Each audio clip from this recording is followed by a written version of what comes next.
የምርጫ ሂደቱ በጣም ሰላማዊ በሆነ ሁኔታ እንደዚሁ እየመረጥን ነው ያለው። ኢትዮጵያ እየመረጠች ናት። ዲሞክራሲ እየገነባን ነው።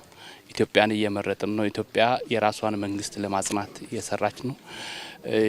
ስለዚህ በዚህ ሂደት ላይ እንደ አንድ ዜጋ እንደ አንድ ኢትዮጵያዊ ኢትዮጵያ ስትመርጥ ይነም ኢትዮጵያ በምትመርጠው ምርጫ ላይ የራስን ድርሻ ለመወጣት ኢትዮጵያን ለማጽናት ኢትዮጵያን ለማቆም ኢትዮጵያ ሀገረ መንግስትን ለመገንባት ድምጼን ሲሰጥ በጣም ደስታ ነው የተሰማኝ።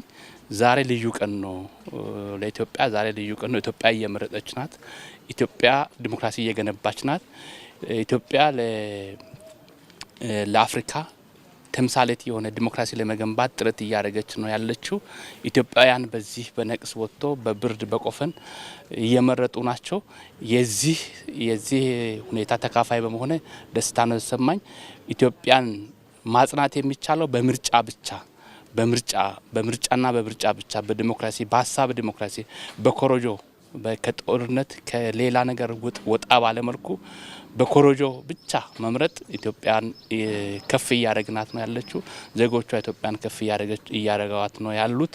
ስለዚህ በዚህ መንገድ ሲመረጥ በእኛ ክልል ለምሳሌ በርካታ ፓርቲዎች ተሳትፈዋል። 18 የሚያህሉ ፓርቲዎች እጩ አቅርቦ ነው የተወዳደሩ ያሉት። 1338 እጩዎችን አቅርቦ ነው የተፈካከሩ ያሉት። በዚህ ሂደት ዲሞክራሲን ለማስፋት እየተሰራ ያለ ስራ በመሆኑ ይሄ በእኛ ክልል ብቻ የሆነ ነው።